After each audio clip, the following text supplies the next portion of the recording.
شعور دے پائیں گے جو آپ اسے دینا چاہ رہے ہیں، جس لیے آپ دن رات اسٹرگل بھی کر رہے ہیں؟ دیکھیں مجھے شعور دینے کی ضرورت ہی نہیں ہے، شعور ان لوگوں کو، ان کرپٹ حکمرانوں نے دے دیا ہے۔ السلام علیکم ناظرین، آپ کا اپنا سلیمان جنگلی پروگرام آج کی شخصیت کے ساتھ۔ ناظرین ہماری کوشش ہوتی ہے پروگرام میں اس پرسنالٹی، اس شخصیت سے ملیں جس کا اپنا ذاتی بیک گراؤنڈ بھی ہو اور سوشل ایکٹیویٹی بھی ہو۔ تو الحمدللہ آج نصیر آباد کی ایک ایور گرین پرسنالٹی، بہترین شخصیات کے مالک، جس کی خدمت کے بہت سارے پہلو ہیں، اچھے سوشل ورکر، اچھے سیاستدان اور اپنی قوم کے بڑے، تو آج کی بگرین personality the one and only Javed Ahmed فقہ صاحب آج ہمارے پروگرام میں مانے چلیں گے اس پرسنالٹی طرف اور کروائیں گفتگو آپ سے۔ سر السلام علیکم۔ سر فرسٹ آف آل آپ کی بڑی مہربانی کہ آپ نے اپنا قیمتی ٹائم ہمیں دیا۔ اچھا سر، جو آپ سے محبت کرتے ہیں، آپ کے چاہنے والے، جو کچھ آپ کو جانتے ہیں یا جو کچھ آپ کو نہیں جانتے ہیں، تو ان کا ایک کوسچن ہے کہ آپ کا جو فیملی پروفائل ہے، بیک گراؤنڈ، وہ تھوڑا ہمارے ناظرین کو بتائیں۔ فیملی بیک گراؤنڈ اس طرح ہے کہ ہمارے جو دادا پردادا تھے ان کی زمینیں تھیں، تو وہ زمینیں ابھی تک چلی آ رہی ہیں جی جی، اور جنریشن ٹو جنریشن یہ ہم تک پہنچی ہیں اور ڈیوائڈ ہوتی گئی آہستہ آہستہ گریجولی۔ سو جیسے ابھی آپ نے کہا کہ مجھے آپ نے کہا کہ میں اپنی قوم کا بڑا ہوں، تو ایز سچ میں قوم کا بڑا نہیں ہوں، کیونکہ سردار ہمارے قوم کے کوئی اور ہیں، اور میں کنسیڈر بھی نہیں کرتا کہ میں اپنی قوم کا بڑا ہوں، کیونکہ میری جو ٹرائب ہے اس کے علاوہ میری زیادہ جو جان پہچان ہے دوسروں میں۔ سو اس طرح ہے کہ ایک چھوٹے زمیندار کی حیثیت سے، اور اللہ تعالیٰ نے ہمیشہ حرام سے بچا کے رکھا، ہمیں بھی اور ہمارے بڑوں کو بھی۔ اللہ پاک کا لاکھ لاکھ شکر ہے۔ اچھا سر، لگژری لائف سرو کرنے والا ینگسٹر، ایک نوجوان، خوبصورت نوجوان جو ایسی زندگی گزار ہے، اس کا اچانک سیاست کی طرف آنا، اور اگر میں تھوڑا سیاست کو ڈیفائن کروں تو آج کل سیاست کو کس نگاہ سے دیکھا جا رہا ہے، تو اچانک آپ کا سیاست میں آنا، اس کے پیچھے کیا وجوہات ہیں؟ اس کے پیچھے وجوہات یہ ہیں کہ سیاست بری چیز ہے، اور وجہ بھی یہی تھی کہ ہم ہمیشہ یہ سوچتے ہیں کہ پولیس بری ہے، سیاست بری ہے، بالکل صحیح، تو اس میں نہیں جانا چاہیے۔ ہمیں یہ سوچنا چاہیے کہ پولیس بری ہے اور سیاست بری ہے، تو ہمیں پولیس میں جانا چاہیے، ہمیں سیاست میں جانا چاہیے تاکہ وہ کچھ بہتر ہو سکے۔ اگر ہم واقعی میں اپنے آپ کو اچھا انسان سمجھتے ہیں تو ہمیں وہاں جانا چاہیے، اس فیلڈ میں جانا چاہیے جہاں سے برائی ہمارے پورے معاشرے میں آ رہی ہے۔ اگر پولیس بری ہے، اگر سیاستدان برے ہیں، تو وہ اپنے لیے تو نہیں برے، وہ تو ہمارے معاشرے کے اوپر افیکٹ ہو رہا ہے اس کا، تو پھر ہمیں اس میں جانا چاہیے۔ اور سیاست میں آنے کی وجہ یہ سیلاب تھا جو ابھی سیلاب گزرا ہے، اس میں بہت بڑی تباہ کاریاں ہوئی تھیں، کسی نے ہماری مدد نہیں کی، ایسا لگ رہا تھا کہ جیسے وہ ہمیں تکلیف میں دیکھ کے اس کو انجوائے کر رہے ہیں۔ ہاں بالکل، انسانیت بالکل تکلیف، اس طرح دشمن، کوئی بہت برا دشمن اپنی ہماری تکلیف کو دیکھ کے کوئی انجوائے کرتا ہے، ایسے انہوں نے انجوائے کیا۔ اور یہ دیکھ کے مجھے یہ فیل ہوا کہ ان سیاستدانوں کو گالیاں دینے سے بھی کوئی فائدہ نہیں، اس سے بہتر یہ ان کے سامنے بھیک مانگنے سے بھی کوئی فائدہ نہیں، بہتر یہ کہ خود سیاست میں آ جائے، تو یہ بہتر ہے۔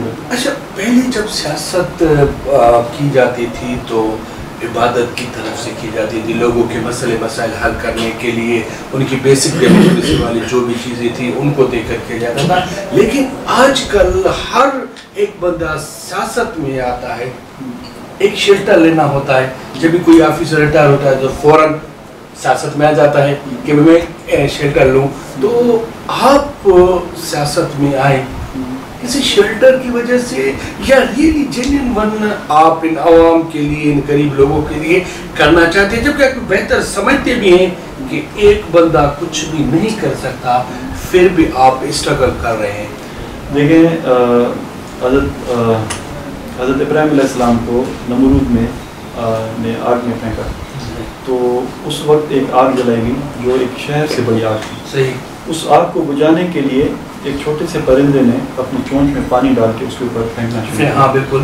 تو باقیوں نے اس سے پوچھا کہ تمہارے اس طرح عمل سے آگ بجھ تو نہیں جائے گی؟ صحیح، بہتر ہے، لیکن اس نے کہا کہ جو میرے حصے کا کام ہے وہ میں کر رہا ہوں۔ سو اس علاقے میں خاص طور پہ سیاستدانوں کی وجہ سے اتنی زیادہ برائیاں پھیل گئی ہیں کہ ہمارے جو آنے والی جو نسل ہے وہ صدیوں تک غلامی کرے گی. بالکل. اگر ہم نے کچھ نہیں کیا تو ہم نے تو چلے اپنی زندگی غلامی میں گزار دی, لیکن ہماری آنے والی نسلیں صدیوں تک غلامی کریں گی.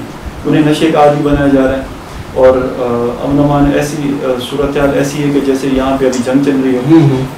اور ان نسلوں کو بچانے کے لیے صرف مجھے ہی نہیں بلکہ جتنے بھی پڑھے لکھے لوگ ہیں جو شہروں میں رہتے ہیں, جو نوکریاں کرتے ہیں, جو اپنا کاروبار کرتے ہیں, انہیں واپس آ کے اپنے چھوٹے چھوٹے شہروں میں, اپنے گاؤں میں کسی نہ کسی حد تک سیاست کرنی چاہیے. اگر وہ نہیں کرتے تو پھر وہ اس کے ذمہ دار ہیں, اس خرابی کے.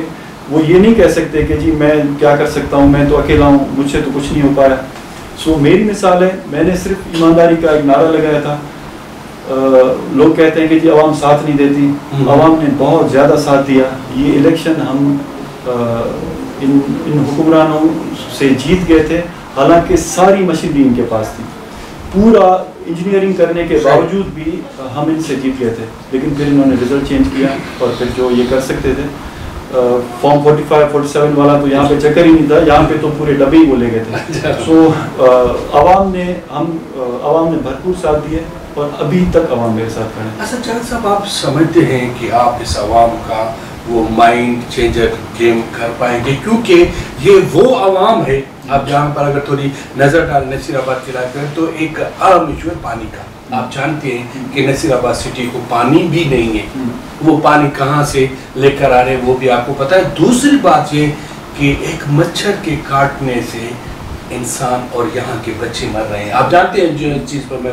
تو آپ سمجھتے ہیں کہ آپ اس انسانوں کو جگہ پائیں گے یا وہ شعور دے پائیں گے جو آپ اسے دینا چاہ رہے ہیں؟ اس لیے آپ دن رات اسٹرگل بھی کر رہے ہیں. آپ نے فلڈ میں اسٹرگل کی, آپ نے آنے والی الیکشن میں اسٹرگل کی, آگے بھی آپ بھرپور نمونے سے کر رہے ہیں. آپ سمجھتے ہیں کہ آپ ان کو چینج کر پائیں گے؟ دیکھیں, مجھے شعور دینے کی ضرورت ہی نہیں ہے. شعور ان لوگوں کو, ان کرپٹ حکمرانوں نے دے دیا ہے. صحیح. اپنی حرکتوں سے, اپنی ان حرکتوں سے انہوں نے لوگوں کو اپنا مخالف بنا دیا.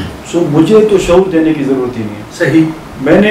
میرا جو کام تھا وہ صرف یہ تھا کہ میں نے ایمانداری کا نعرہ لگایا تھا, اور میں انشاءاللہ اللہ کے حکم سے, اللہ کی مدد سے ایمانداری سے کام کرتا رہوں گا. مجھے ان کو شعور دینے کی ضرورت ہی نہیں ہے, انہوں نے شعور دے دیا ہے. لوگ میری طرف ہیں. اب صرف یہ کرنا ہے کہ کسی بھی طرح سے اگر کوئی عہدہ مجھے مل جاتا ہے تو مکمل طور پہ 100% ایمانداری کے ساتھ اس کو نبھایا جائے.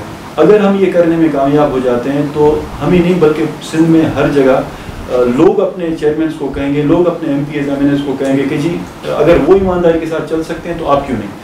سو شعور جو ہے وہ ان کرپٹ حکمرانوں نے لوگوں کو دے دیا ہے, ہم نے تو بس اب اپنا کام کرنا ہے انشاءاللہ. اچھا سر, فرسٹ ٹائم جب آپ کا کلیش ہوا اس بندے سے جو 20 سال سے یہاں پہ گورنمنٹ بھی کر رہا ہے, ہر لیول کے حساب سے آپ سمجھتے ہیں, عمران چانڈیل صاحب آپ سمجھتے ہیں کہ سیاسی طاقت کے حوالے سے بھی اور اپنی خاندان لیول کے حوالے سے بھی جب آپ کا کلیش فرسٹ ٹائم اس کے ساتھ ہو رہا تھا تو آپ سمجھ رہے تھے کہ میں اس بندے کے ساتھ کھڑا رہ رہا ہوں تو کل اگر ہر ایکشن کا ریئیکشن ہوتا ہے سر, آپ جو بھی کرتے ہیں اس کا ریئیکشن بھی ہوتا ہے. آپ ایک چھوٹا سا پتھر لے کر اگر پانی میں ڈالیں گے تو اس کا ریئیکشن کیا ہوگا کہ وہ گندا پانی واپس آتا ہے. تو آپ سمجھتے ہیں کہ کل اگر یہ ریئیکشن میرے اوپر نہیں میری عوام کے اوپر اگر آ جاتا ہے تو آپ ان کا کیا ڈیفائن کر پائیں گے؟ لیکن سب سے پہلے تو ان کو یقین ہی نہیں آ رہا تھا کہ کوئی ان کے سامنے کھڑا بھی ہو سکتا ہے. بالکل, یہ وڈیرا اور بھوتار مائنڈ سیٹ ہے جو کہ ان کو یقین تھا کہ کوئی ان کے سامنے کھڑا نہیں ہو سکتا. صحیح. دوسری بات یہ کہ دیکھیں, جس کی کامیابی ہی اس کی موت ہو, بالکل آپ اسے ہرا نہیں سکتے. صحیح. سو انشاءاللہ میں آخری دم تک کھڑا رہوں گا. اور جہاں تک دیکھیں لوگوں کی بات ہے تو لوگوں نے یہ ثابت کیا ہے کہ ہر کن میں ہر مشکل سے گزر کے بھی انہوں نے ساتھ دیا ہے اور ابھی بھی ساتھ دے رہے ہیں, اور اس وڈیرے اور اس بھوتار کو مجبور کر دیا ہے جھکنے کے اوپر. سو یہ بہت بڑی کامیابی ہے, اور لوگ اگر آپ کے ساتھ ہوں تو پھر آپ کو اللہ تعالیٰ کی مدد, اس کا مطلب ہے کہ آپ کے ساتھ. اچھا, اگر اللہ تعالیٰ آپ کو موقع بھی دے رہا ہے کیونکہ آپ کی نیت بہتر ہے, آپ کو لوگوں کے کام کرنا چاہیں, تو نصیر آباد کی عوام کے لیے آپ وہ فرسٹ کام کون سا کریں گے دیکھیں اس الیکشن میں ہم نے نصیر آباد مکمل طور پہ ہم جیت گئے بالکل, اور اب جو بی ڈی کے الیکشن آئیں گے ہم اس میں انشاءاللہ تیاری کر رہے ہیں کہ چیئرمین کے الیکشن ہم خود لڑیں. زبردست. تو تقریباً کوئی 2.25 کروڑ یا 3.25 کروڑ تک نصیر آباد کا بجٹ ہے. اب تو 5 سے اب تو اور زیادہ ہو گیا. صحیح, بہتر چیز کا 12 لاکھ ہو گیا. بالکل. تو میری کوشش یہ ہے کہ ہم 100% وہ پیسہ نصیر آباد شہر کے اوپر لگائیں. صحیح, چاہے وہ نصیر آباد شہر ہو, گاجی پھاڑ ہو, بارہ ہو, وگڑ ہو, ان 4 شہروں کے اوپر ہم ٹاؤن چیئرمین کے لیے کانٹیسٹ کریں گے. صحیح, اور کوشش کریں گے کہ پورا پیسہ 100% اس کے اوپر لگے. اگر ہم یہ کرنے میں کامیاب ہو جاتے ہیں تو انشاءاللہ آگے کے لیے پورے سندھ کو بھی فائدہ ہوگا. اور پھر بھی فرسٹ پریورٹی آپ کی کیا؟ دیکھیں پانی ہے, اور پانی صرف نصیر آباد سٹی کے لیے نہیں, تعلیم ہے سب سے پہلے, تعلیم ہے, پانی ہے, جیسے ہیلتھ ہے, اور دیکھیں یہ ساری چیزیں کرپشن کی وجہ سے. صحیح, یہ وہ چیزیں ہیں جو وہ جان بوجھ کے کرتے ہیں. اگر ہم آ کے یہ چیزیں نہیں کریں گے تو 50% مسئلے تو ویسے ہی ہو جائیں گے. بالکل صحیح, باقی 50% ہماری محنت کے اوپر ہے. دیکھیں دوسرا مسئلہ یہ ہے کہ ہمارے جو جر کا پانی, جو زمین کا پانی ہے, وہ یہاں پہ کڑوا ہے, اور اب زہریلا بھی ہو چکا ہے کیونکہ یوریا وغیرہ بالکل زہر وغیرہ دیتے ہیں. تو اب پینے کا پانی اتنا زیادہ زہریلا ہے کہ لوگ اس کی وجہ سے زیادہ بیمار ہو رہے ہیں. ایک تو منشیات بہت بڑا ایشو ہے, دوسرا پھر یہ بہت بڑا ایشو ہے. تو یہاں پہ چھوٹے چھوٹے ریزروائرز ہونے چاہیے جس پہ پانی کھڑا رہے, اور پھر پانی صاف پینے کا لوگوں کو ملے, اس سے فلٹر ہوتا ہے پانی. تو یہ پرائرٹیز ہیں, اور تعلیم سب سے پہلے ہے, کیونکہ جب تک تعلیم نہیں آتی تب تک یہ بھوتار مائنڈ سیٹ اور وڈیرا مائنڈ سیٹ یہ ختم نہیں ہوگا, اور تعلیم کے ذریعے ہی یہ چیزیں ختم ہوں گی. سو پرائرٹی ہماری تعلیم ہے انشاءاللہ.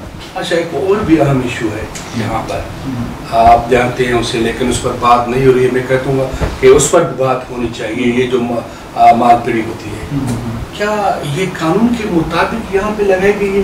کس ٹاؤن میں کہا جا رہا ہے کہ آپ ہائی وے کے اوپر یہ مال پیڑی لگائیں؟ لیکن جس چھوٹے چھوٹے شہروں میں جس جگہ پہ 10-12 سال کے بچے کو منشیات فروخت کی جاتی ہو, اور شروع میں اسے مفت میں دی جاتی ہو, اور پھر وہ جب عادی بن جائے اپنی ماں سے پیسے لے کے آئے, اس علاقے میں آپ اخلاقیات کی تو سوچ ہی نہیں سکتے. صحیح. سب سے پہلے ہم یہ چاہتے ہیں کہ ان کرپٹ حکمرانوں کو اپنی جگہ سے ہٹا دیں. اس کے بعد جتنے بھی مسائل ہیں ان کو ہم ٹھیک کر سکتے ہیں. ورنہ ایسے اخلاقیات سے گرے ہوئے سیاستدان اگر پاور میں ہوں گے تو سوال ہی پیدا نہیں ہے کہ چھوٹی چھوٹی چیزیں حل ہو سکیں. تو پہلے تو سب سے پہلے پرائرٹی یہ ہے کہ ان کو یہاں سے ہٹایا جائے, تاکہ یہ غلیظ چیزیں جو ہیں, جو منشیات جیسی چیزیں جس کو یہ خود چلاتے ہیں, تو وہ ختم ہو, تاکہ پھر باقی چیزوں کو دیکھا جا سکے. اچھا جان صاحب, ایک اہم کوشچن, کیونکہ یہ عوام کے سوال ہے جو میں کہہ رہا ہوں. ہر بندہ جب بھی کوئی چیز کرتا ہے تو وہ پہلے یہ سوچتا ہے کہ میں جو کام کر رہا ہوں اس کے پیچھے پاورفل شخصیت ہو یا پاورفل پلیٹ فارم ہو. تو آپ نے سیاست میں جب آئے, آپ نے قدم رکھا, تو آپ نے جی ڈی اے کو سلیکٹ کیا, جبکہ آپ سمجھتے ہیں کہ یہ لوگ سالوں سے یہاں پر اپوزیشن میں رہ کر کچھ نہیں کر رہے ہیں. تو جی ڈی اے کو سلیکشن کرنے کی وجہ؟ دیکھیں, کوئی بھی مجھے سندھ کی پارٹی بتائیں جس کو میں سلیکٹ کرتا ہوں, آپ مجھے بتائیں, آپ سوچ کے بتائیں کہ جی سندھ میں یہ پارٹی, جب عوام کا رواں دوا پیپلز پارٹی کی طرف ہے. اچھا, پیپلز پارٹی کے بارے میں آپ کا کیا خیال ہے؟ دیکھیں, جو مسئلے کی جڑ ہے اس کو تو آپ جوائن نہیں کر سکتے. صحیح. اگر آپ نے مسئلے کی جڑ کو جوائن کر کے مسئلے کو حل کرنا چاہا تو وہ تو نہیں ہو سکتا. صحیح ہے, صدیاں گزر جائیں, نہیں ہو سکتا. سو میں پھر بھی یہ کہوں گا کہ میرے ہاتھ میں کوشش ہے, اور اللہ تعالیٰ نے مجھے بہت زبردست رزلٹ دیا ہے اس کمزور پلیٹ فارم کے ذریعے بھی. اور مجھے اللہ پاک کا جتنا میں شکر ادا کروں اتنا کم ہے. لوگوں نے مجھے بہت زبردست رسپونڈ کیا, اور لوگوں نے اس ایمانداری کے نعرے کو بہت زبردست رسپونڈ کیا. اچھا جان صاحب, آپ کے سامنے ایک چیز رکھی جائے کہ آپ کو ہم ٹاؤن دے رہے ہیں, آپ ان لوگوں کی خدمت کریں, آپ جو کرنا چاہتے ہیں, ٹاؤن کو بہتر بنانا چاہتے ہیں, آپ کریں, ہم آپ کے ساتھ ہیں, لیکن آپ کو جوائن پیپلز پارٹی کرنی پڑے گی. تو پھر آپ عوام کی خوشیوں کو دیکھیں گے یا؟ دیکھیں, میرے لیے جو پرائرٹی ہے وہ عوام کے مسائل ہیں. مطلب آپ میں سب سے پہلے تو یہ دیکھوں گا کہ کیا میرے پیپلز پارٹی کو جوائن کرنے سے عوام کے مسائل ہو جاتے ہیں. کیا ایسا ہے؟ آپ مجھے بتائیں, کیا ایسا ہو سکتا ہے؟ اگر موقع دیا جائے. مجھے پرسنلی تو نہیں لگتا کہ ایسا ممکن ہے. اگر ایسا ہو جاتا ہے تو دیکھیں, میری کسی کے ساتھ کوئی ذاتی دشمنی تو نہیں ہے, لیکن مجھے لگتا ہے کہ پیپلز پارٹی کو جوائن کرنے سے عوام کے مسائل حل نہیں ہوں گے، میرے جوائن کرنے سے کوئی حل نہیں ہوں گے. ہاں یہ ہم کم از کم ان کو اپوزیشن ہم دے سکتے ہیں، ان کے اوپر پریشر ڈال سکتے ہیں کہ جی آپ یہ جو حرکتیں کر رہے ہیں، یہ جو چیزیں کر رہے ہیں نہ کریں. ہو سکتا ہے کہ اس سے کوئی فائدہ ہو جائے، ورنہ میرے جوائن کرنے سے تو میں بھی نیوٹرلائز ہو جاؤں گا. صحیح کہ اگر غریب عوام کا اچھا ہو رہا ہے تو پیپلز پارٹی جوائن کرنے میں کوئی حرج بھی. بالکل. اچھا سیاست میں آپ کی فیوریٹ شخصیت جس سے آپ جنون متاثر؟ دیکھیں پولیٹکس میں میرے والد صاحب انہوں نے ہمیشہ ایک بات کی تھی کہ حرام سے بچیں. صحیح. اور کم ہو لیکن حلال ہو، اور میں انہیں آئیڈیلائز کرتا ہوں. اور میرے جو آئیڈیل ہیں وہ حضور پاک صلی اللہ علیہ وسلم ہیں، اور ان کے علاوہ اور کوئی بھی نہیں ہے. اور زیادہ سے زیادہ یہ ہے کہ میں اپنے والد صاحب کو کاپی کرنے کی کوشش کرتا ہوں، کیونکہ انہوں نے مجھے ایمانداری کا درس دیا. پوری زندگی مجھے ہلال کھلایا اور مجھے یہ تلقین کی کہ اپنے بچوں کو ہلال کھلانا. اور میں اس معاملے میں بہت زیادہ سخت ہوں کہ حلال اور حرام اس معاملے میں میں چاہتا ہوں کہ میں نہ کوئی حرام میں خود کھاؤں نہ کسی کو کھانے دو. اور یہی وجہ ہے کہ لوگوں کو یہ بات سمجھ میں بھی آئی ہے، اور مجھے لوگوں نے بہت زیادہ ووٹ دیا ہے، میری امیدوں سے زیادہ. کیونکہ میرے مخالف نے کہا تھا کہ اگر یہ 5,000 یا 15,000 تو میں سیاست چھوڑ دوں گا، وہ بھی آپ نے کر کے دکھایا. لیکن انہوں نے سیاست چھوڑ دی ہے آج کل. اچھا جاوید صاحب، اگر اللہ آپ کو موقع دے کوئی ایسا کام کرنے کا، کیونکہ ہر شخص کہتا ہے کہ میں دنیا میں آیا ہوں تو کوئی ایسا کام کر جاؤں جو صدیوں تک یاد رہے، اگر ایسا کوئی آپ کو موقع ملے تو آپ کیسا کام کر پائیں گے؟ میں چاہوں گا کہ کم از کم کسی ایک شخص کو میرے کہنے سے اگر کوئی نماز پڑھنا شروع کر دے تو میں سمجھوں گا کہ میں کامیاب ہو گیا ہوں. کیونکہ اگر میں نے کسی کو نماز پڑھا دی تو پوری زندگی جو نمازیں پڑھے گا اس کا اتنی نیکی مجھے بھی ملے گی. کیونکہ اللہ تعالیٰ کی شان ہے کہ وہ کمی بیشی نہیں کرتے، وہ بلکہ زیادہ دے دیتے ہیں، کم نہیں دیتے. تو جتنی نیکیاں اس شخص کو ملیں گی اتنی مجھے بھی ملیں گی. سو یہاں پہ ہم کچھ بھی کما لیں وہ دنیا میں رہ جائے گا. آگے کے لیے یہ چیز کام آئے گی کہ اگر ہم نے کسی کو یہاں پہ بہت سارے لوگ ہیں جنہیں دین کے حوالے سے کچھ کم معلومات ہیں، تو اگر میں کسی کو معلومات دے سکوں یا اگر میرے کہنے سے اگر کوئی نمازی بن جائے، اگر ایسا ہو جائے تو یہ میرے لیے بہت زیادہ باعث فخر ہے. تھینک یو جاوید صاحب. لیکن کیا کریں، ہمارے پروگرام کا ٹائم ہوتا ہے. آپ سے گفتگو کرتے ہوئے اتنا مزہ آ رہا ہے، لیکن کیا کریں پروگرام کا ٹائم کمپلیٹ ہونے جا رہا ہے. تو لاسٹ میں سر آپ کی طرف سے اپنے عوام کو، اپنے لوگوں کو، اپنے ووٹرز کو یا اپنے چاہنے والوں کو اگر کوئی میسیج دینا چاہے تو آپ ہمارے چینل کے تھرو میسیج دے سکتے ہیں. دیکھیے ایک بات میں ہمیشہ کہتا ہوں کہ دنیا چینج ہوئی انڈسٹریل ریولیوشن کی وجہ سے، ویسا ہی ریولیوشن اب دوبارہ آ رہا ہے. پوری دنیا بدل گئی تھی، ویسا ہی ریولیوشن دوبارہ آ رہا ہے، اور وہ ہے AI کے تھرو، آرٹیفیشیل انٹیلیجنس. اور وہ پوری دنیا میں اس وقت پریکٹس کیا جا رہا ہے، اس کے اوپر ریسرچ چل رہی ہے، اس کے اوپر کام ہو رہا ہے. تو آپ اس طرف آئیں اور زیادہ سے زیادہ اس کو سیکھیں، اس کے اوپر ریسرچ کریں اور دوسروں کو بھی بتائیں. کیونکہ اسی سے اب آگے کی دنیا چلے گی آرٹیفیشیل انٹیلیجنس سے. اور اس کے بعد اس کی شکلیں چینج بھی ہو رہی ہیں. اب اس کے بعد وہ اور زیادہ بہتر ہوتا جا رہا ہے. اس کو سیکھیں، اس کے اوپر کام کریں بہت زیادہ. اور دوسرا یہ ہے کہ نماز پڑھیں. اگر آپ نے نماز پڑھ لی تو یہ سمجھ لیں کہ صرف دنیا ہی نہیں بلکہ آخرت میں بھی آپ کی کامیابی ہوگی. لیکن باقی کام کرنے سے دنیا میں کامیابی مل جائے گی، لیکن اصل بات آخرت کی ہے. مرنے کے بعد ہمیں جو یہاں سے تو ہم خالیات جائیں گے، تو آگے کی جو کرنسی ہے، یہاں پہ جیسے کرنسی ہم یوز کرتے ہیں، آگے کی کرنسی صرف یہ اعمال ہے. اگر ہم نماز پڑھیں گے تو ہی باقی برائیوں سے بچیں گے، تو ہی باقی اچھائیاں کر سکیں گے. تو انشاءاللہ کوشش کریں کہ نماز پڑھیں، اپنے بچوں کو بھی پڑھائیں، اور وہ بچے جو نماز پڑھیں گے اس کا اتنا ہی نیکی آپ کو بھی ہوگی. کسی کو بھی اگر آپ نماز کے لیے کہیں گے، اگر وہ نمازی بن گیا تو وہ اور اس کی پوری نسلیں جتنی بھی نمازیں پڑھیں گی اس کی نیکیاں آپ کو ملیں گی. سو بہت بڑے خزانے ہیں. سو کوشش کریں کہ نماز پڑھیں. Thank you.